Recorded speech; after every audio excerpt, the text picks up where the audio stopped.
जानकारी के लिए बात करेंगे केंद्रीय मंत्री कपिल पाटिल की, जहां पर उन्होंने बड़ा बयान दिया है। कपिल पाटिल ने उम्मीद जताई है कि 2024 तक पाकिस्तान के कब्जे वाला कश्मीर भी भारत का हिस्सा हो जाएगा। इसके साथ ही कपिल पाटिल ने पाकिस्तान के कब्जे वाले कश्मीर को लेकर के बनाई गई प्रधानमंत्री मोदी और गृह मंत्री अमित शाह की नीयतों का समर्थन किया है। एक कार्यक्रम में केंद्रीय पंचायती राज मंत्री कपिल पाटिल ने यह कहा कि प्रधानमंत्री मोदी आलू प्याज के दाम तय करने के लिए प्रधानमंत्री नहीं बने हैं। कपिल पाटिल ने यह कहा कि सिर्फ प्रधानमंत्री नरेंद्र मोदी और गृह मंत्री अमित शाह ही देश के लिए कुछ उपलब्धियां हासिल कर सकते हैं। प्रधानमंत्री मोदी को देश का नेतृत्व करते रहना चाहिए, क्योंकि उन्होंने CAA, आर्टिकल 370 और 35A को खत्म कर दिया और उम्मीद है कि 2024 तक पाकिस्तान के कब्जे वाला कश्मीर भी भारत का हिस्सा बन जाएगा।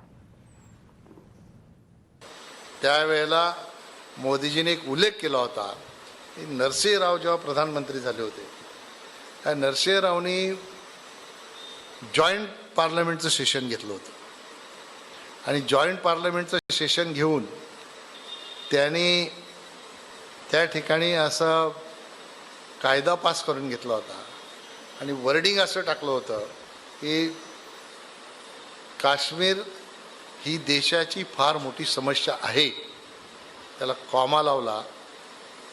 आणि का समस्या आहे तर पाक व्याप्त काश्मीर त्यांच्या ताब्यात आहे, तो कधी ना कधी भारताने घेतला पाहिजे, तरच ही समस्या सुटेल। जेव्हा मोदीजींनी सांगितलं होतं, भैया ये आप ही का काम है, आपसे नहीं हुआ इसलिए हम कर रहे हैं। हे नरसिंहराव एवढे धूर्त होते, तेही अमितभाईंसारखे चाणक्य होते, तर त्यांनी सुद्धा देशाचा विचार करून हा कायदा जॉईंट पार्लमेंट सेशन मध्ये पास केला। आता बघूया, आपण वाट बघू, कदाचित 2024 पर्यंत काहीतरी होईल, पाक ऑक्युपाय काश्मीर भारतामध्ये येईल अशी अपेक्षा करायला हरकत नाही, कारण या सगळ्या गोष्टी फक्त मोदी करू शकतात। म्हणून कांदे, बटाटे, तूरडाळ, मूगडाळ याच्यातून बाहेर आपण आलं पाहिजे।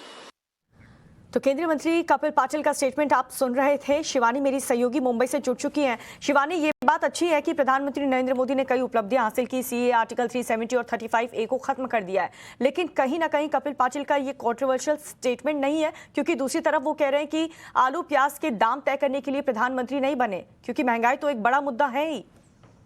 जी बिल्कुल, देखिए अगर बात की जाए, जिस जनता को वो संबोधित भी कर रहे थे वो भी कोई ऐसे तबके की जनता नहीं थी जिसको आलू प्याज टमाटर के भाव कम होने से कोई गहरा असर नहीं पड़ेगा। ये भी गरीब तबके के लोग थे, और अधिकतर देश के जनसंख्या की भी बात की जाए तो प्रधानमंत्री को चुनने का प्रमुख कारण ये भी था कि वो महंगाई की दर को कम करेंगे और महंगाई को लेकर बड़े चुनौतियों का सामना करेंगे, जो कि उन्होंने कहीं ना कहीं अपने कई अहम डिसीजन में लिया है। लेकिन जिस तरह से इन्होंने फिलहाल ये बात की, उन्होंने साफ तौर पर ये कहा कि सिर्फ और सिर्फ मोदी और अमित शाह पाकिस्तान ऑक्युपाइड कश्मीर को हिंदुस्तान का एक अहम हिस्सा दोबारा से बनाने में कामयाब हो पाएंगे, जिसको कांग्रेस की सरकार करने में ना सफल हुई है। लेकिन उन्होंने ये भी कहा कि ये इस चीज पर जनता का ध्यान होना चाहिए, ना कि महंगाई हो रही या दाल या आटे या सब्जियों के जो दाम बढ़ रहे हैं उस पर ध्यान होना चाहिए। चलिए, बहुत बहुत शुक्रिया आपका शिवानी इस जानकारी के लिए। तो